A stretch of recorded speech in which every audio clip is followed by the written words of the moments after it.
Questions without notice. Are there any questions? And I give the call to the honourable Leader of the Opposition. Thank you very much, Mr Speaker. My question is to the Prime Minister. Today, a ninth interest rate rise since May is widely expected. 3 months out from the election, the Prime Minister committed to reducing costs for families and promised, in his words, Australians will be better off under a Labor government. But a rate increase today would mean the typical family is paying $1,400 more each month on their mortgage without taking into account increases in grocery and power bills. So I ask the Prime Minister, why do Australian families always pay more under Labor? Order. Order. There's far too much noise on my left and my right. It is the first question, and I'll hear from the Prime Minister. Well, thanks very much, Mr Speaker, and I thank the Leader of the Opposition for his question. And indeed, Australians, when they went to their chemist from any time from January 1, were better off. Were better off because of the reduction from $42.50 down to $30, the first reduction in 75 years. Member for Groom. Australians will also benefit who want to get the skills that Australia needs when they enrol in a TAFE course, because 180,000 of them will be fee-free as a result of the measures that we have put in place. Australians as well will be better off who have children in childcare as a result of the measures that will benefit some 1.2 million Australian families in July. The fact is we are acting responsibly. We are taking targeted relief to take pressure off. Cheaper medicines, cheaper childcare, energy price relief, paid parental leave, fee-free TAFE, all of these measures are there. And of course, interest rates started to increase under the former government. And before the election, they said that they acknowledged that that was an inevitable consequence of the Russian invasion of Ukraine, placing pressure on supply chains and placing pressure on inflation globally. But when it comes to supply chains, of course, there's another measure that's before this parliament, the National Reconstruction Fund, something that is placing pressure on inflation as a result of our failure to build things here, to make things here in Australia. And those opposite have turned the coalition again back into the coalition. They not only want to bring Tony Abbott back onto their Senate benches, but they want to go back to the policies where they just said no to absolutely everything. So the political party that told the car industry to leave are going to oppose a National Reconstruction Fund that the business community, that the Australian Industry Group and others are crying out for, to make us more competitive, to grow our economy, to grow jobs, because they've absolutely learnt nothing. The Leader of the Opposition this morning spoke about bad luck. Well, it wasn't bad luck to leave Australia with $1 trillion of debt. It was a bad government. And it wasn't bad luck that inflicted a decade of wage stagnation. It was bad policy, a deliberate policy from those opposite to undermine wages and to drive wages down as a key feature of their economic. Order. When the House comes to silence, I'll hear from the member for Patterson. Thanks, Mr Speaker. My question is to the Minister for Industry and Science. What is the Albanese Labor government doing for the Australian manufacturing industry so that it can generate secure, well-paid jobs? And is this plan threatened by any recent developments? I give the call to the order. Members on my left, the member for Hume. And the member for Groom is now warned because he's been continually interjecting within 5 minutes of question time. Give the call to the Minister for Industry and Science. Thanks, Speaker, and thanks to the member for Patterson, who knows the importance of manufacturing to regional communities. I appreciate the question.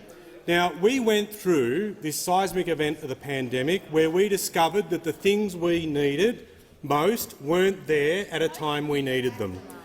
We realised we were dependent on a couple of countries for all these goods that got imported, and that we recognised our supply chains were completely dependent on them.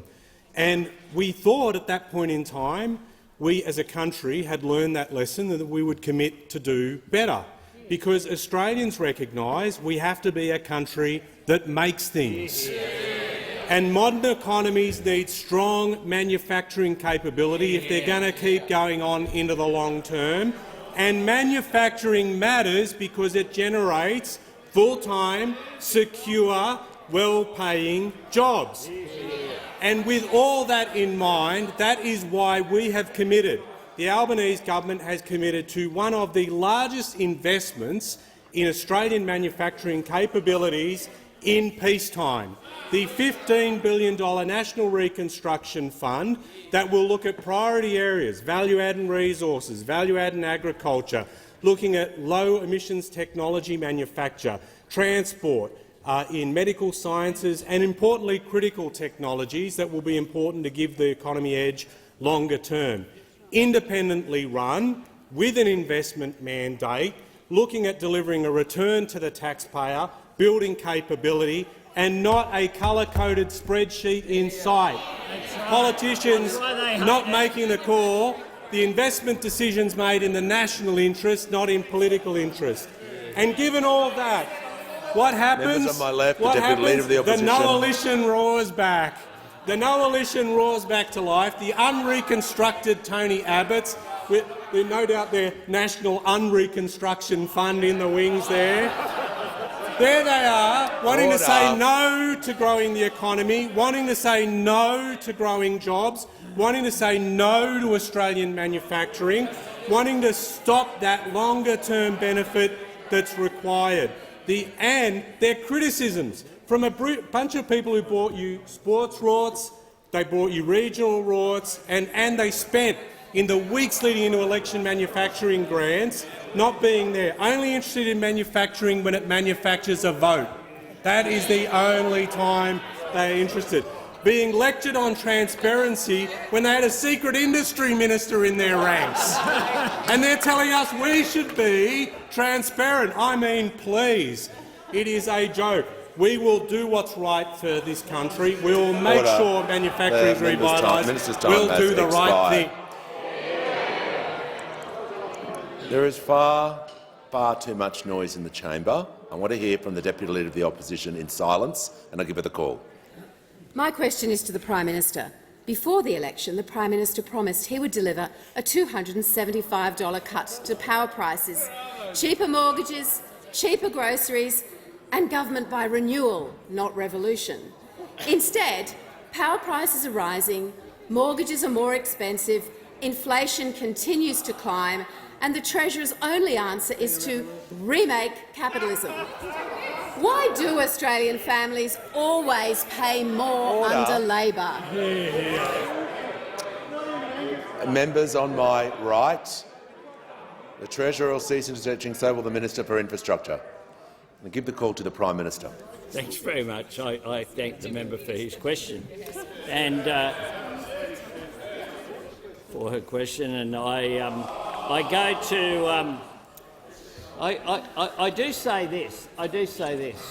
We're not on the side of energy bosses. We're on the side of consumers and business. I do say that.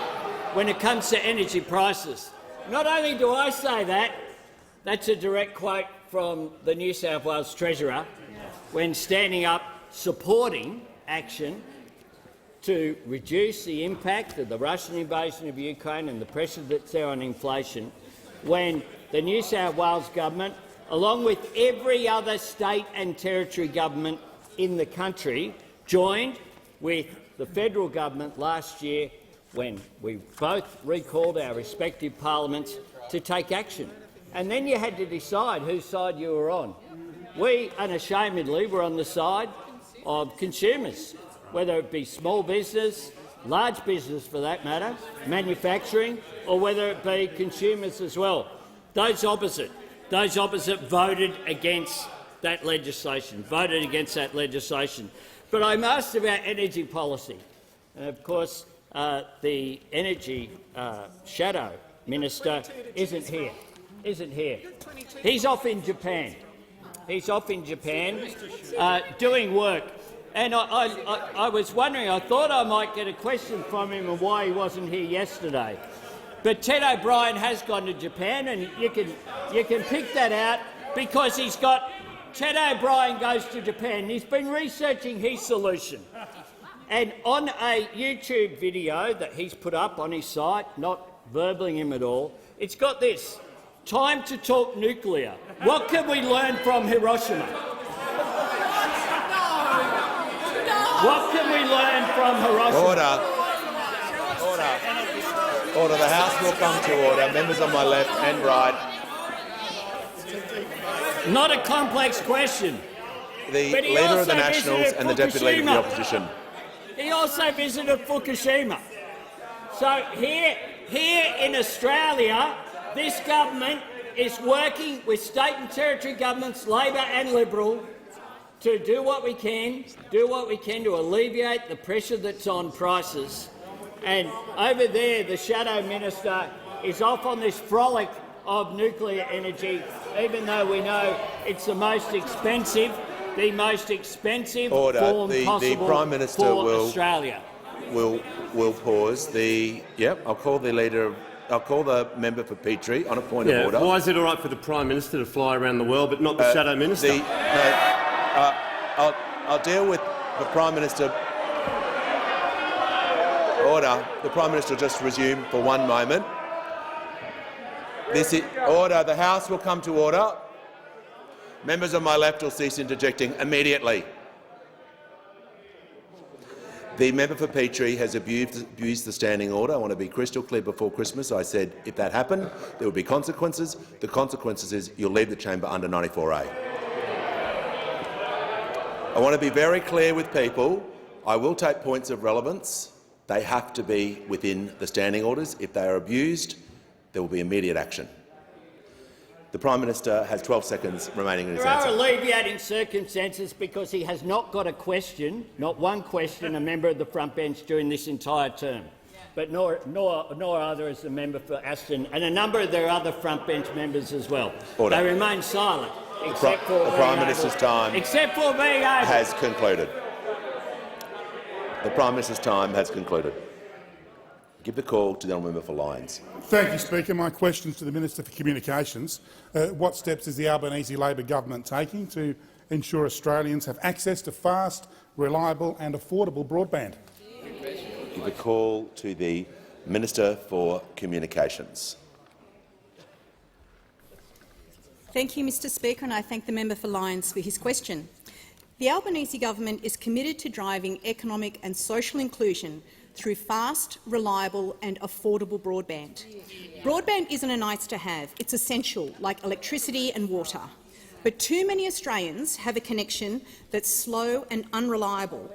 In many cases, that's a result of inferior copper infrastructure. And that's why this government is delivering a better national broadband network. Manager of Opposition We've delivered Business. $480 million for NBN's fixed wireless network upgrade, extending coverage to another 120,000 premises that are currently on satellite. And in the October budget, we committed to upgrade an additional 1.5 million premises to full fibre by the end of 2025. And importantly, over 660,000 of these premises are in regional Australia. These upgrades will create thousands of jobs for construction workers, engineers and project managers in our suburbs and our regions. But importantly, these upgrades will drive productivity. Only a few weeks ago, I had the pleasure of visiting a fantastic small business in Adelaide, Chloe's Creative Co, that's already reaping the benefits of an upgrade from copper to fibre technology. Chloe's a young mum and she's running a consultancy from home. She said her fibre upgrade is a game changer. Her uploads and downloads are faster, her connection is better quality and she's able to spend more time growing her business rather than dealing with dropouts. These, Mr Speaker, are the tangible economic dividends that come from reliable broadband, and that is what the Albanese government is delivering. But, Mr Speaker, our approach also places greater emphasis on affordability. We've reset the NBN special access undertaking process. We have reversed a proposal made under the former government that, if implemented, would have allowed broadband prices to increase by more than CPI on some products. And finally, Mr Speaker, the pandemic showed us that there were tens of thousands of families right around Australia who, for whatever reason, did not have any access to the internet. And that meant that during remote learning, children in these households were at a distinct disadvantage. And that's why last week the government launched our $4.5 million school student broadband initiative. It's an affordability measure to enable up to 30,000 unconnected families to access free broadband for 12 months, so those kids and their families are not left behind. With funding from this government in the October budget, NBN Co is partnering with state and territory education bodies, charities and community groups to identify recipients of this program. So across speed, reliability and affordability, this government is delivering a better NBN that all Australians deserve. Give the call to the honourable member for Kennedy. Health Minister, are you aware that bone marrow registration has shrunk, yet recently 300,000 private funding tripled registrations? Overseas donor tissue cheek swab programs introduced here with publicity, uni colleges, military, public service, donor age up to 40. Minister, couldn't we save 1,000 lives? Bonnie Black battles for a life in Charters Towers. 14-year-old Maggie at Cronulla. Too late for 13-year-old Missy at Malanda. 4-year-old Robbie, little sister Sophie, pray to Jesus for their dad, Liam O'Brien. Give the call to the Minister for Health and Aged Care. Thank you, Mr Speaker, and I thank the member for Kennedy for his question on this very important health challenge that is facing so many Australians. I also want to thank the member for, first of all, bringing this issue to my attention yesterday, but also arranging our meeting that we had together with Liam and Josephine, as Liam faces a really difficult battle against leukaemia. And Liam is not just in the fight of his life, for his life.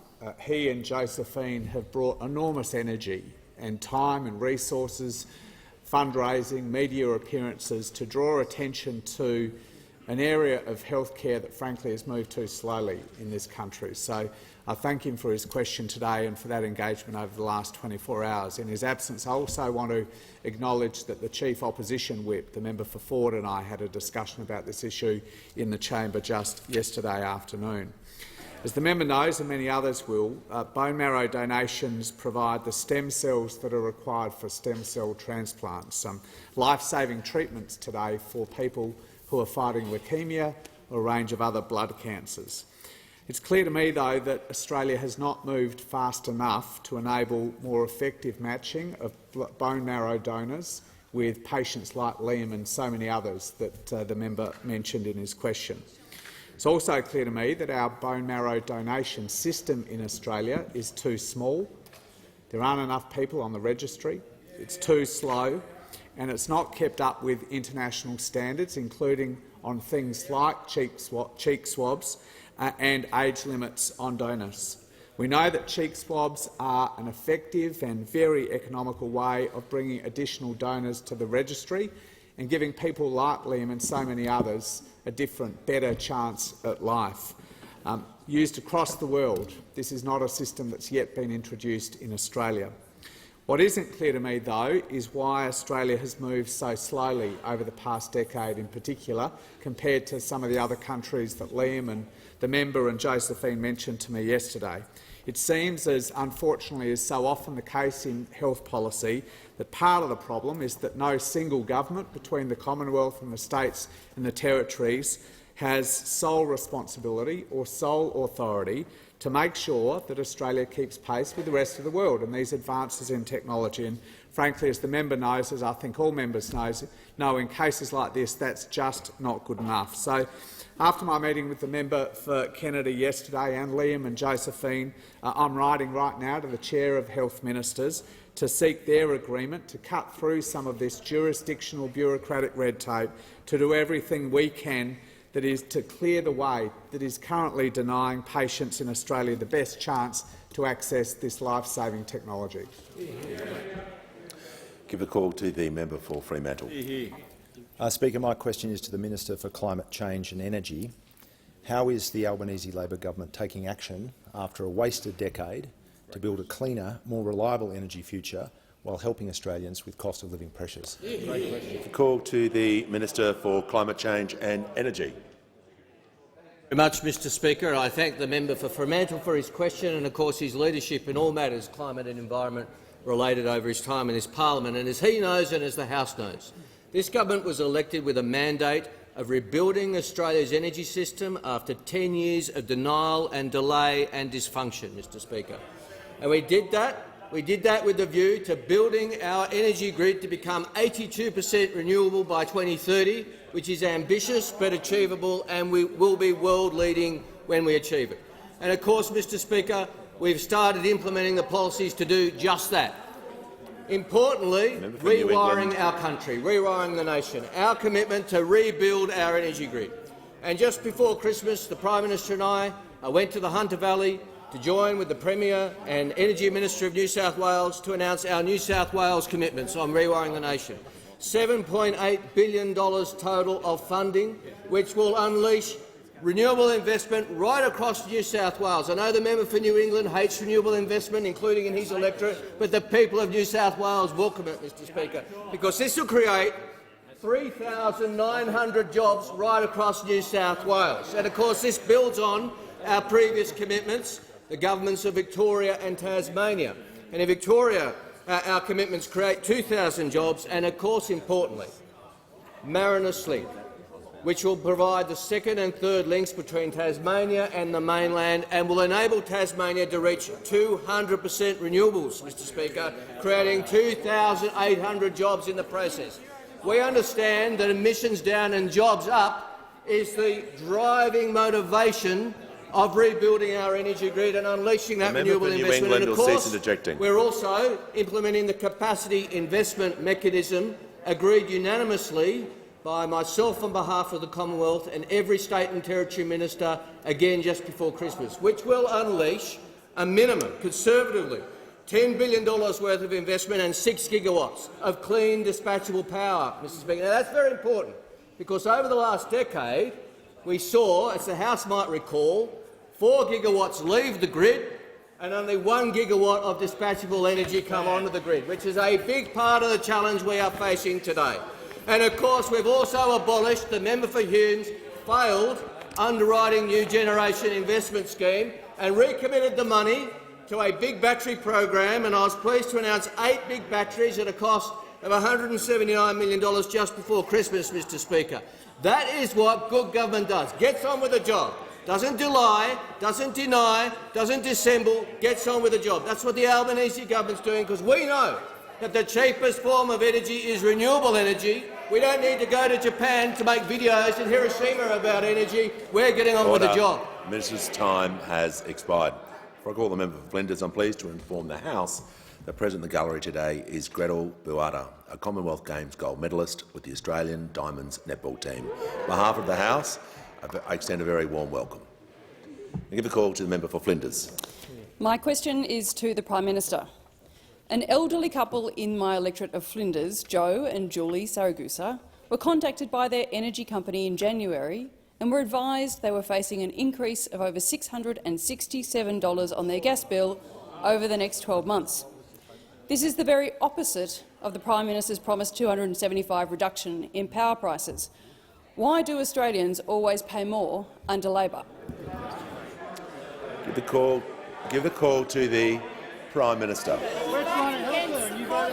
Order. Members on my right will cease interjecting. The Prime Minister will be heard in silence. Give a call to the Prime Minister. I thank the member for Flinders for her question, and I say that we acknowledge that there are cost of living pressures on Australian families at the moment, which is why we don't sit back and do nothing about it, which is why we don't vote against it, which is why we come in here and we take action. We take action in the short term and in the long term, which is why we introduced the legislation and brought Parliament back last December. And I don't understand why those opposite came in here and voted against that change, including the member for Flinders. Order. Because, as the New South Wales Premier said at the time, this is focused on putting downward pressure on household bills right across New South Wales.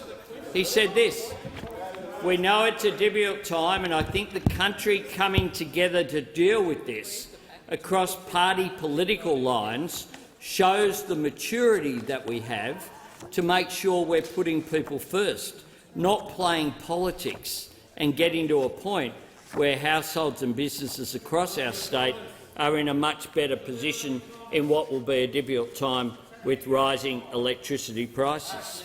Now, those opposite used to acknowledge that there was an issue with the Russian invasion of Ukraine and the pressure that was placing on energy prices. The Leader of the Nationals. But now they don't seem to acknowledge that at all. But the business community certainly get it. The business community absolutely get it, which is why the Manufacturing Australia, the peak organ. The Prime Minister will pause. I will hear from the Manager of Opposition Business. Well, it's a point of order on relevance, Mr Speaker. Joe and Julie Siragusa are facing an increase of over $667 on their gas bill. What is your message for them? Well, on the point of order, I'll hear from the Leader of the House. The point of order. It's very clear when a question is asked about using an individual as a reference, it's completely in order to talk about the policy area. Completely in order. The question was about energy prices. The Prime Minister is being directly relevant by talking about energy prices. There was individuals mentioned in the question. He's referring to the policy, and I'll invite him to continue his answer. Thanks. The question was about consumers and energy policy and the price. Here's what Energy Consumers Australia CEO said: "We applaud and support all elements of the proposed gas market reforms." That's what they said. The Australian Industry Group said, Innes Willox, "By passing legislation to enable temporary gas price caps, the Parliament has taken badly needed action that will help energy users and soften the blow to Australia from events in Europe." The Business Council of Australia, Jennifer Westacott, said, "It's good that state and federal governments have found a way through. Australia's energy system has been stuck in a loop for too long, and Australians are paying the long-term price of short-term action." And that's exactly right. That's exactly right. Rod Sims, ACCC, said this is inherently a sensible thing to do, and indeed it was, which is why it's absolutely extraordinary that those opposite voted for higher prices and voted against it. Expired. Give the call to the member for Fraser. My question is to the Treasurer. What does the Independent Reserve Bank's decision on interest rates mean for Australians? I give the call to the Treasurer. Thanks very much, Mr Speaker, and thank you to the member for Fraser for his question and for his work in this place, particularly when it comes to the economy and economic policy, which I personally appreciate a great deal. As expected, Mr Speaker, the Independent Reserve Bank has just announced its decision to increase interest rates by another 25 basis points. That brings the cash rate to 3.35%. Now, each of these interest rate rises, which began before the election, have put extra pressure on Australians and put extra pressure on the Australian economy as well. And I think we understand in this place, certainly the Australian community understands, that the Reserve Bank makes these decisions independently, and it's not our job in this place to interfere or to second-guess their decision-making or pressure them in any way. It's our job to focus on the broader pressures that are coming at us from around the world and being felt around the kitchen tables of this country. And our plan to address this high inflation, which is causing these rising interest rates, has three main parts to it. The first is to deliver responsible cost-of-living relief in a way that doesn't add to inflation and which has an economic dividend. Think cheaper early childhood education, cheaper medicines, and also taking some of the sting out of these electricity price rises that we expect to see in our economy. The second part of our plan is obviously to deal with the issues in our supply chains and in our workforce. I commend the Minister for Industry, the Minister for Skills and Training and other ministers who are working diligently to deal with these supply chain issues which have been pushing up inflation in our economy in conjunction with the pressures coming at us from around the world. And the third part of our plan is to show spending restraint which would be unrecognisable to those opposite, Mr Speaker. And we saw that in the October budget, banking 99% of the upward revenue surge over the next 2 years. You see that in payments falling in real terms over the next 2 years. You see that in real spending being essentially flat over the forward estimates. And that approach has been endorsed by the IMF just last week, Mr Speaker. They said it's supportive. Our approach is supportive of the approach being taken by the Reserve Bank. And in reaffirming Australia's AAA credit rating recently, agencies such as Standard & Poor's, Fitch and Morningstar have all pointed to the government's spending restraint and broadly neutral fiscal stance. Mr Speaker, inflation is unacceptably high. There's no use pretending otherwise. It will hang around for longer than we'd like, but there is growing evidence that inflation is expected to have peaked in our economy and is now beginning to moderate. Our job, the responsibility that we take, is to do what we can to address these inflationary pressures in our economy and to take the pressure off Australians where we responsibly can. Concluded. Give the call to the honourable member for Barker. Thank you, Mr Speaker. Mr Speaker, my question is to the Prime Minister. Nippies, a family-run food manufacturer located in my electorate, is facing a 92.5% annual increase on their energy contract. That's an increase, Prime Minister, of more than $900,000. Prime Minister, why do Australians always pay more under Labor? Order. There is far too much. The Treasurer will cease interjecting. The Assistant Treasurer will also cease interjecting, so I can hear from the Prime Minister in silence. Call the Prime Minister. I thank the member for Barker for his question about increased prices for manufacturers. And the same person who came in here in December and voted against lower prices for manufacturers. Manufacturers are getting hit by higher gas prices. Members on my left. There is far too much noise during question time. I cannot hear a word that is being said. And I call the Prime Minister. And what we did, along with state and territory governments, along with the sectors such as working with the Australian Industry Group and Australian manufacturers, along with energy consumer groups, was to come up with a plan that is being implemented for a short-term price cap on gas of $12. Now, $12 the member for Groom will leave the chamber under 94A.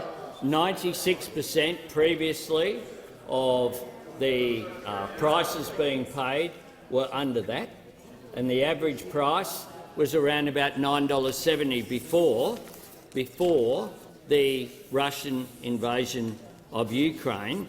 That has had a significant increase as a result of the changes. Member Barker. But it isn't just us saying that.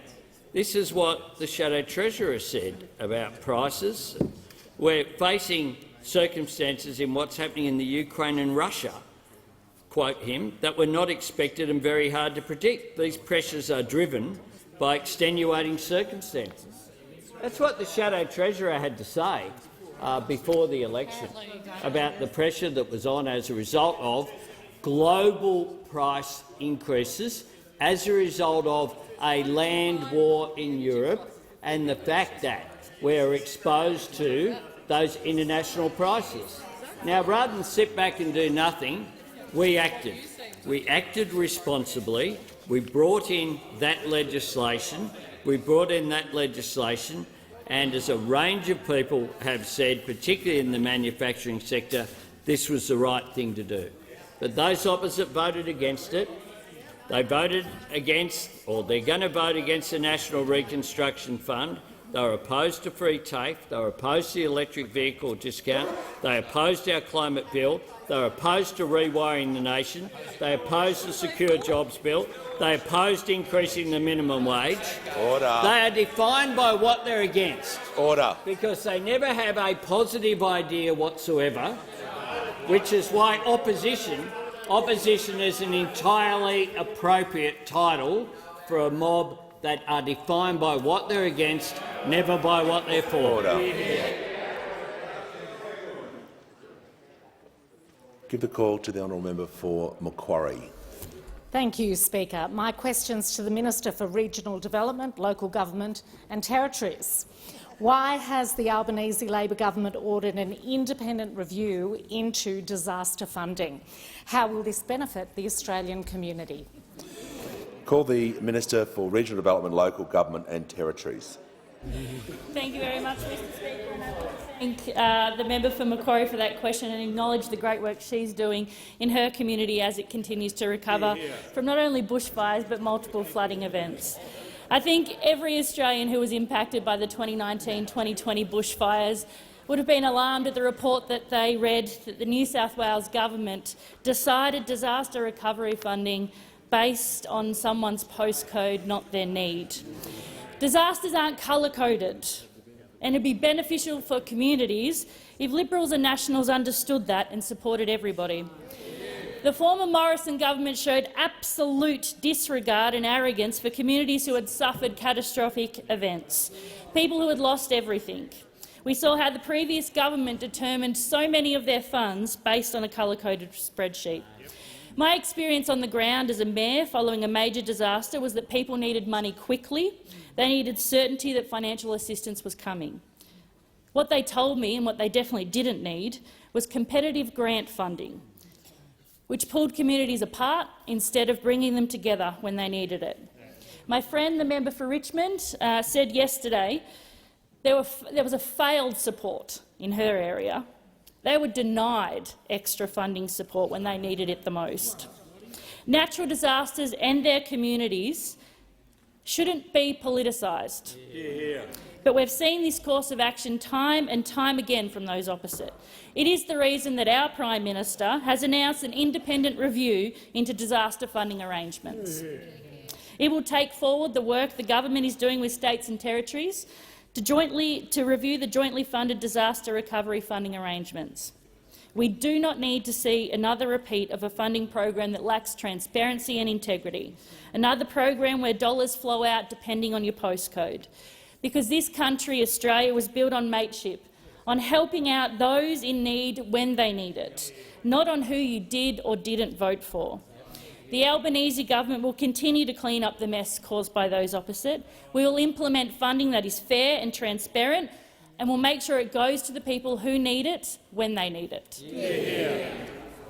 Give the call to the member for Hume. Thank you, Mr Speaker. My question is to the Prime Minister. Today we've seen a 9th consecutive interest rate rise, which will cause further pain for families with a mortgage.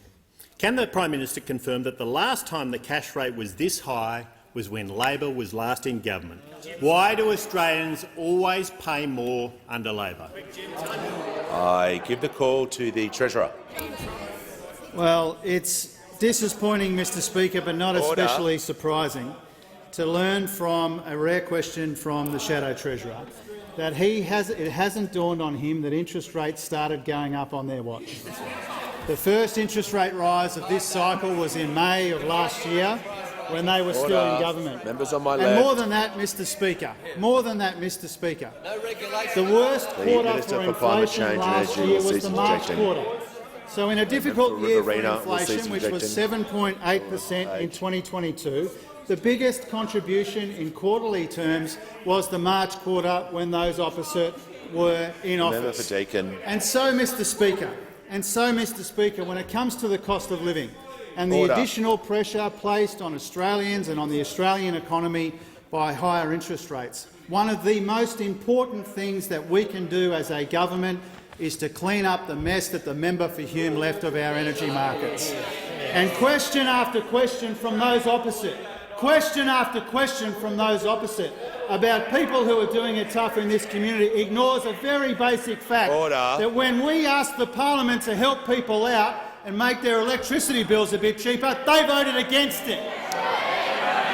Order. The House will come to order. Members will cease interjecting so I can hear from the member for Hume on a point of order. Relevance, Mr Speaker. Australians want to know why their interest rates always go— That is not a point of order. Because of the member's seniority, he won't be dealt with the same way as the member for Petrie. If you want to state a point of order, you do it shortly. You do not add additional comments. I hope that is very clear to the House, and I give the call to the Treasurer. Sometimes I wonder, Mr Speaker, if the Roads Committee have asked for their money back. Mr Speaker, the Treasurer will get on with his answer. To explain it to the—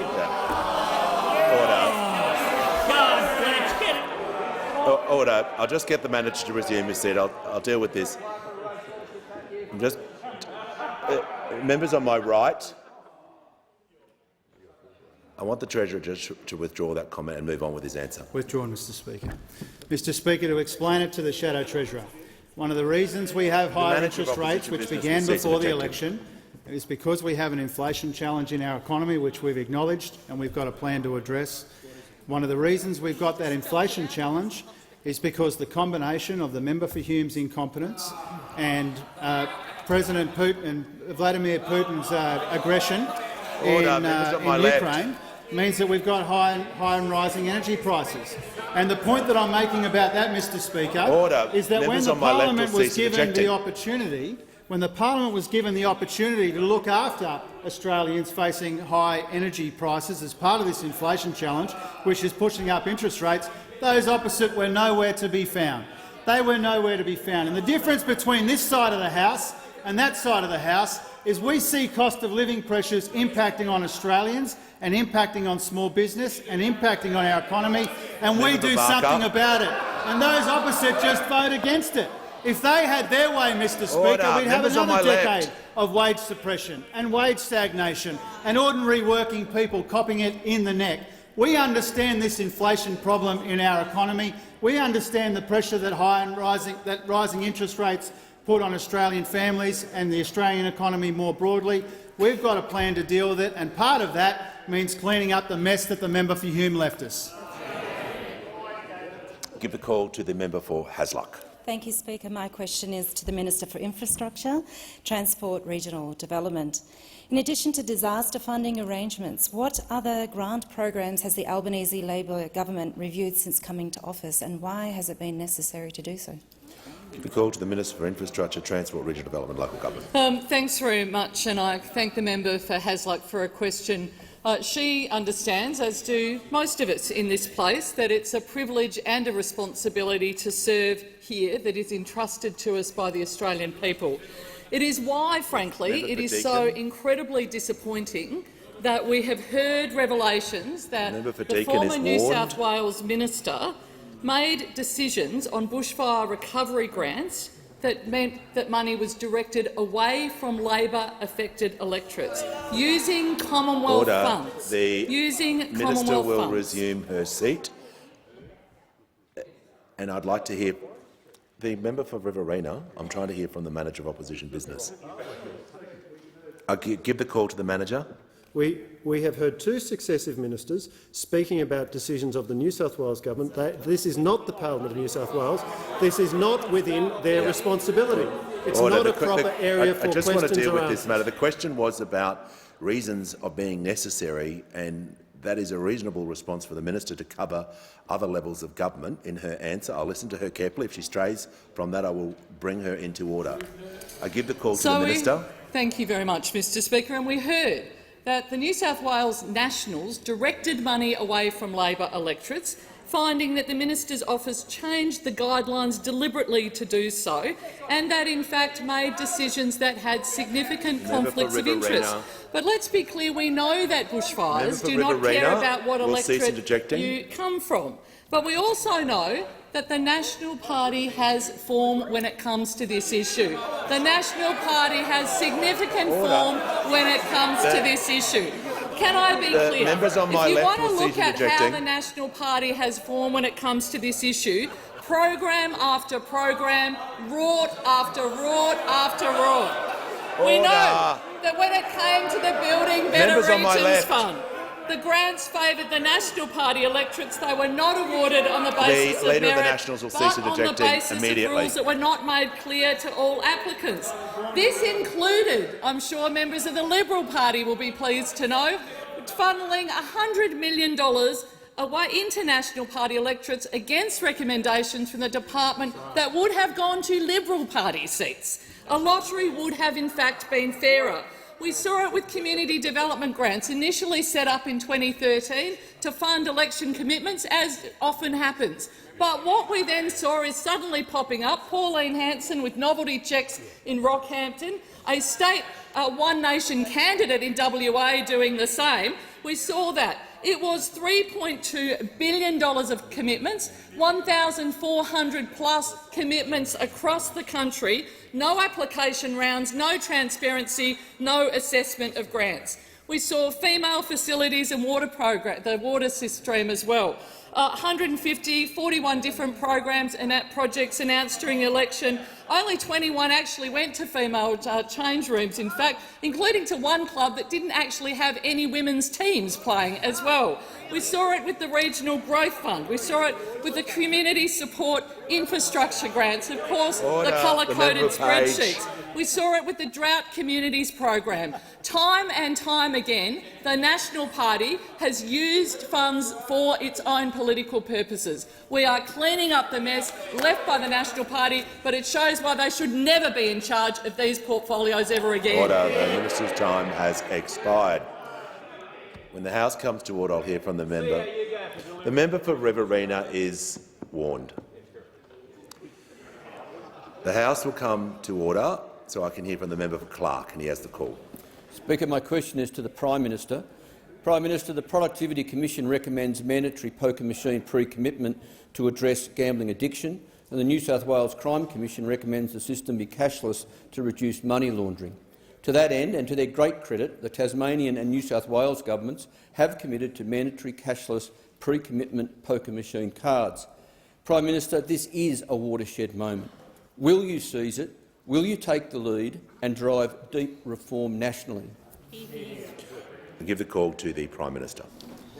I thank the member for Clark for his question and recognise his genuine position over a long period of time in public office on these issues. Everyone in this place knows the damage the problem gambling can cause to families and to communities. Everyone knows also, tragically, that too often it's those who can least afford it are those who are impacted by it. And the stats tell the story that on a per capita basis we have higher gambling losses than any other country in the world. We know that the amount of people experiencing gambling harm has increased as well over the last decade. And as the member knows, so states have, as he said, have responsibility for these issues. The member raises Tasmania and New South Wales as examples. WA government has measures in place as well, very strong measures. These are decisions for state governments, but the federal government does have a role when it comes to gambling.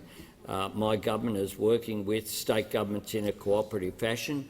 The Minister for Social Services had convened the first meeting of state and territory ministers with the Commonwealth about online wagering that has been convened since 2017.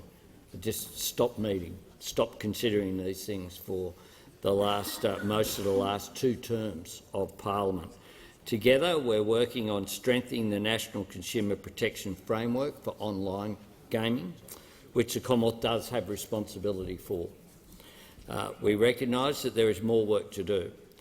In addition to that, we've supported a House of Representatives committee to conduct an inquiry into online gaming, and we'll consider the recommendations from this committee after it has reported. And certainly I look forward to working with the member for Clark and other members, not just of the committee, but of the parliament on these issues. Give the call to the honourable member for Parramatta. Is to the Minister for Workplace Relations. Since passing the Secure Jobs Better Pay Act last year, how has the Albanese Labor government delivered on its commitment to get wages moving again by reinvigorating enterprise bargaining? Give the call to the Minister for Employment, Workplace Relations and Minister for the Arts. Thanks very much, Mr Speaker. I thank the member for Parramatta for the question. It's surprising that we're able to have this conversation because we were all assured last year by Senator Cash that we were about to close down Australia. But we apparently are all still here. And when we said we would get wages moving and we said we'd get bargaining moving, it's happening. It is happening. So some changes have already taken effect with that in mind from the Secure Jobs Better Pay Bill. The highly politicised ABCC is no more. The gender equality and job security are now objects of the Fair Work Act. The reforms to the equal remuneration provisions, which support the Commission to order wage increases to address unequal pay and undervalued work, in particular to address the gender pay gap, are now law, fully proclaimed. Pay secrecy provisions have now been prohibited so that people can find out on new contracts whether or what they're allowed to say how much they earn. The amendments to the anti-discrimination provisions have taken effect. The provisions on the termination of enterprise agreements, where they used to just be able to go on forever, those provisions have taken effect. Making it easier to initiate bargaining has started. Dealing with errors in enterprise agreements can now be done sensibly without a mountain of red tape. And communications and materials from the Fair Work Commission, as was moved during one of the amendments, now have to be available in multiple languages. Importantly, as well as that, only last week the provisions for family and domestic violence leave became law in Australia, in what is world-leading legislation. But some of the provisions that have not yet taken effect have already had an impact, and I refer specifically to the multi-employer bargaining provisions. While the multi-employer bargaining provisions don't start for a few months, there are a number of businesses that made clear that they didn't want to be involved in multi-employer bargaining, and of course we said the likely behaviour that would happen would be single enterprise agreements would start to take off as a result of Secure Jobs Better Pay being law. That's exactly what's happened. So Coles, for example, who had refused to bargain and had not been at the bargaining table for some time, have said that they are, quote, committed to working collaboratively throughout the process of renewing their agreements this year. That's nearly 3 years after the last enterprise agreement had nominally expired. Similarly, ANZ, after 7 years of not being at the bargaining table, are at the bargaining table again. I welcome the positive engagement from those businesses. I welcome the fact that we said we'd bring people to the table, and they are at the table negotiating and bargaining again. We said we'd get wages moving, and it's happening. I give the call to the Manager of Opposition Business. My question is to the Prime Minister. Last week we learned that the CFMEU donated $4.3 million to Labor. This government has already abolished the Australian Building Construction Commission in exchange. What else are the corrupt CFMEU going to get from this government for their donations? I'm just going to ask the manager to rephrase that question, particularly with the word of corrupt involved. I'll give him another chance to rephrase the question. My question is to the Prime Minister. Last week we learned the CFMEU donated $4.3 million to the Labor Party. This government has already abolished the Australian Building Construction Commission in exchange. What else are the CFMEU going to get from this government for their donor? Yeah, just resume your seat. Order. Going to hear from the Leader of the House. Order. The Deputy Leader of the Opposition. I want to hear from the Leader of the House. Mr Speaker, to the reference in standing orders to references to improper motives, the question you asked for it to be rephrased. As Manager of Opposition Business, he always would have known that it was outside the standing orders when he asked it the first time. He's now, having been asked to say it a second time, is repeating the deliberate breach. And I draw it to your attention for a ruling. Order.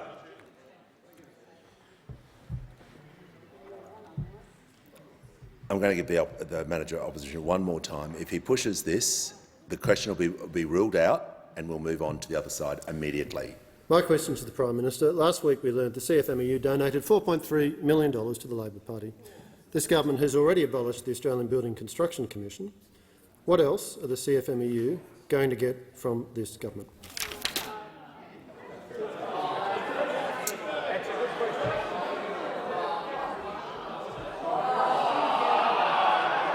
Order.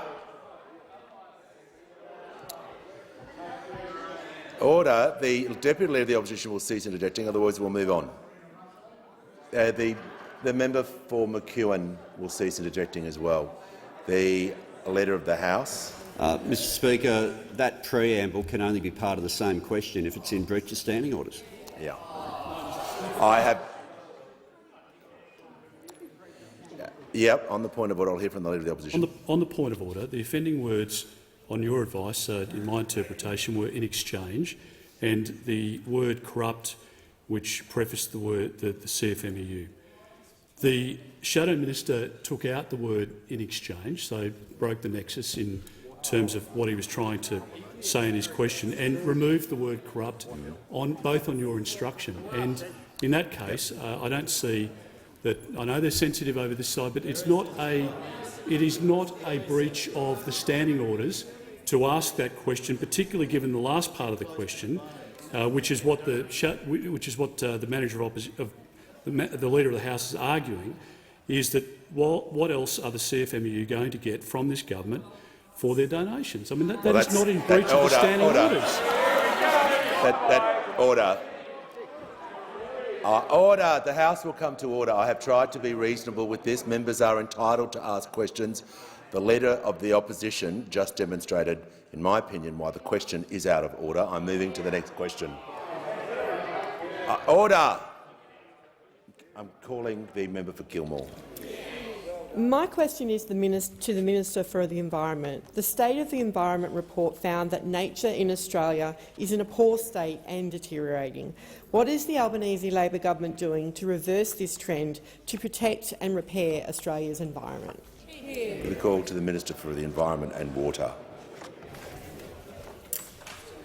Thank you, Mr Speaker, and I want to thank the member for Gilmore, who represents one of the most beautiful parts of Australia and does it as a fierce advocate for the environment in her electorate. Of course, our government is getting on with our goal of delivering a nature-positive Australia. A nature-positive Australia, which means protecting more of our natural environment for our kids and our grandkids to enjoy, protecting more of what's precious, repairing more of what's damaged, and managing nature better for the future.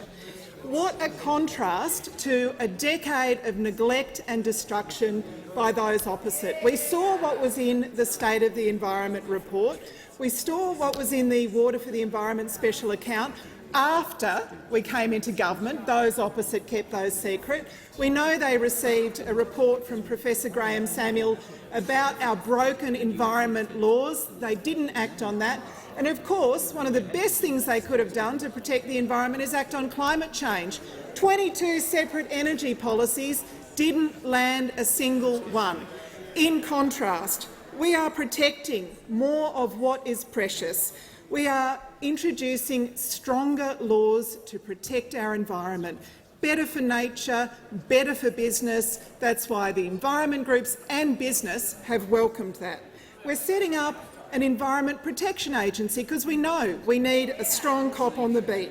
We're working towards zero new extinctions with $250 million dedicated to that, including things like the Koala Hospital in Port Stephens in the member for Patterson's electorate. We're repairing more of what is damaged, establishing a nature repair market, restoring our urban rivers and waterways, including in Gilmore, $1.5 million for the Shoalhaven River there, blue carbon projects around Australia, Queensland, South Australia, Tasmania, mangroves, seagrass meadows, salt marshes restored. Eradicating feral cats on Christmas Island. It's so recycled minister there. We're managing nature better for the future, cracking down on plastic pollution, investing in plastic recycling, as I said yesterday, doubling the number of Indigenous rangers. In the electorate of Lingiari, we're investing in Kakadu National Park, including building a new crocodile viewing platform. And we're delivering on the Murray-Darling Basin Plan after a decade of deliberate sabotage from those opposite. This is just a small taste of what this government is doing to restore nature, to deliver on our nature-positive plan after a decade of destruction from those opposite. Give the call to the honourable member for Ryan. Thank you, Speaker. My question is to the Prime Minister. Last year, when asked about the proposed giant gas drilling project off the New South Wales coast, you said, and I quote, "Absolutely, we will stop PEP 11 going ahead, full stop, exclamation mark, no question, not equivocal, no ifs, no buts." Prime Minister, can you now guarantee you will stop this vandalism off New South Wales' beautiful coastline? Give the call to the Prime Minister. Thank you very much. I don't know if the member has actually followed the court case that has just happened, because the court case that just happened has shown that the issue there was that the minister who was due to make the decision, the now member for Hinkler, was usurped by the appointment by the Prime Minister as the minister in order to make a decision over the top of the known minister in order to make a different decision, because the minister for resources that we all knew about was going to make a different decision from the secret minister for resources. That is what has occurred there. There has been legal action to ensure that the decision be made in accordance with the law.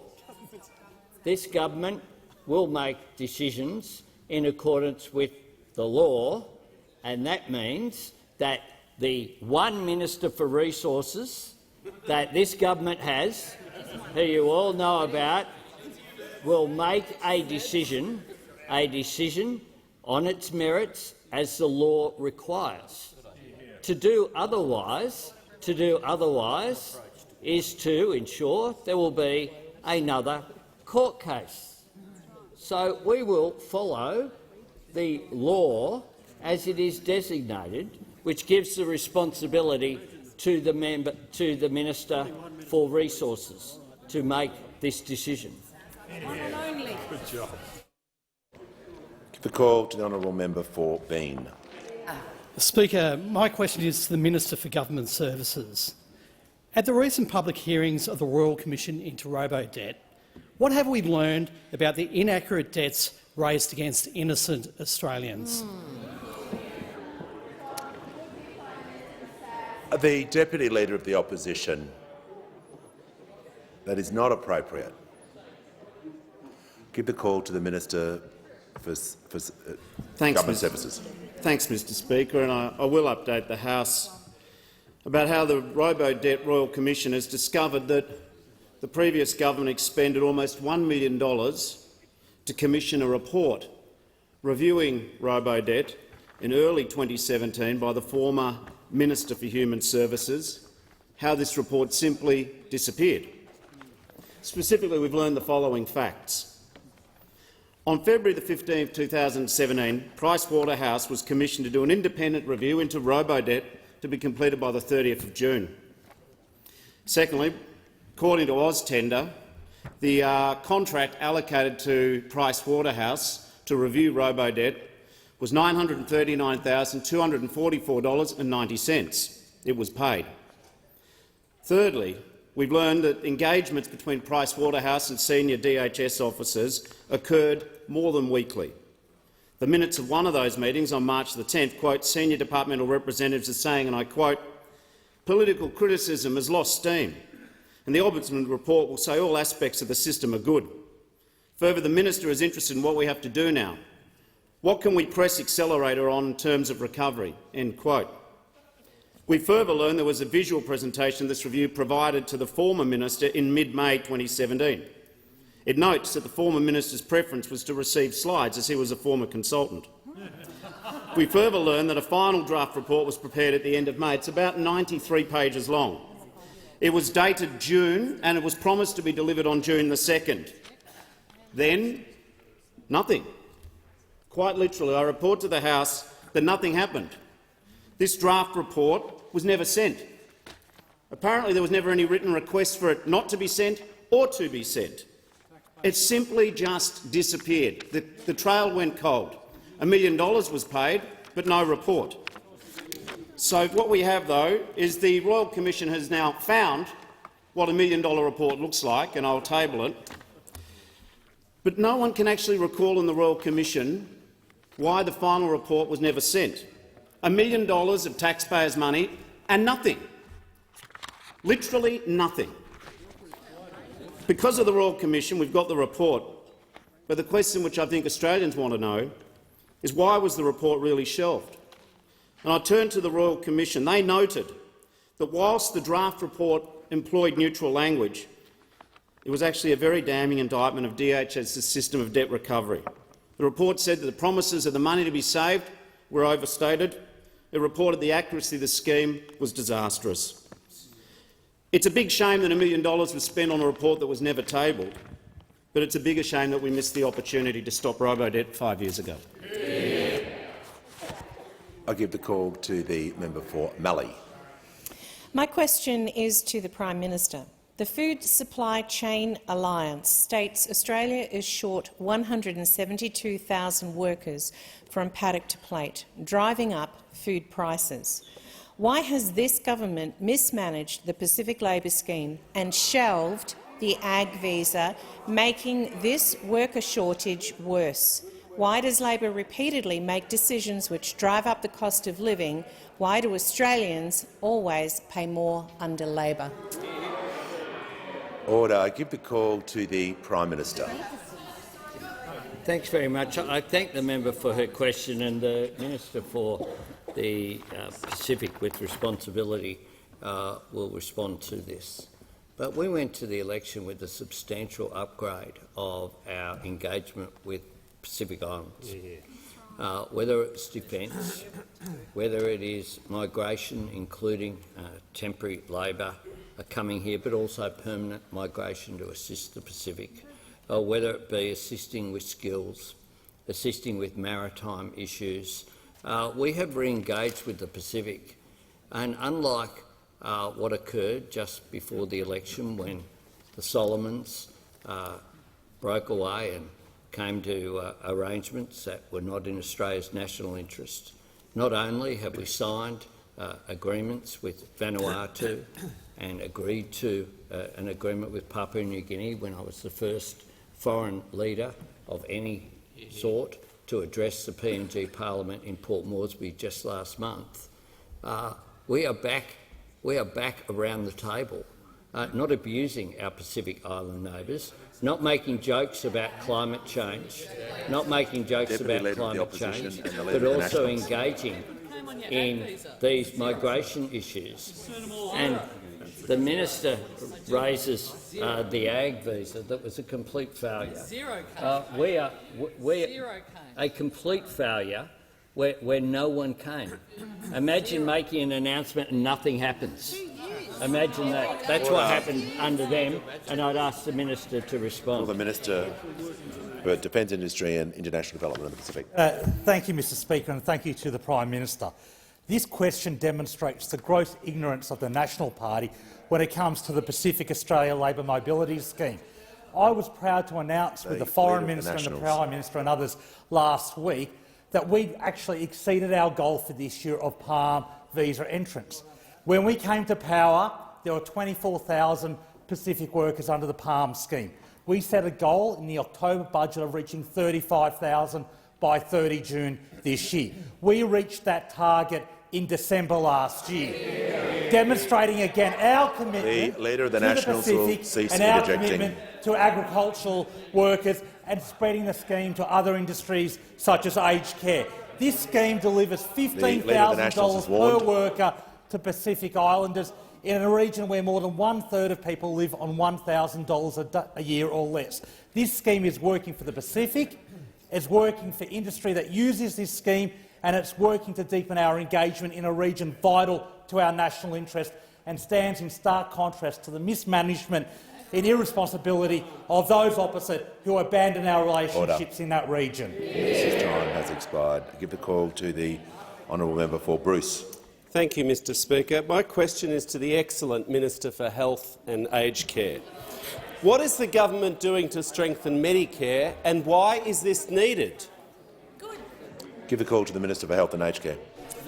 Well, thank you, Mr Speaker, and I thank the member for Bruce for his question, because he understands acutely that it has never been harder to see a GP in Australia than it is right now, and it's never been more expensive. The average gap fee now for a standard GP consult, for the first time in the history of Medicare, is actually more than the Medicare rebate itself. And this doesn't just mean that Australians aren't getting the care that they need out in the community when and where they need it. It also means that there is huge pressure placed on our already stressed hospital emergency departments, which is why, of course, the Prime Minister and National Cabinet agreed last week to focus on health reform over the course of this year. Now, Mr Speaker, this crisis didn't just spring from thin air. This crisis is a product of deliberate decisions made by the former government. And, Mr Speaker, there is no person in Australia who bears more responsibility for the crisis in general practice than the now Leader of the Opposition, a man rightly voted by Australia's doctors as the worst health minister in the Medicare era. We remember, Mr Speaker, after promising in 2013 there would be no cuts to health, his first budget as health minister tried to slash $50 billion from hospital funding and slug every single Australian, every pensioner, every child, every concession card holder with a GP tax for every single visit to the doctor. And then, after we blocked that radical, that extremist agenda in the Senate, instead he imposed a freeze on the Medicare rebate that lasted 6 long years and cut billions and billions of dollars out of general practice.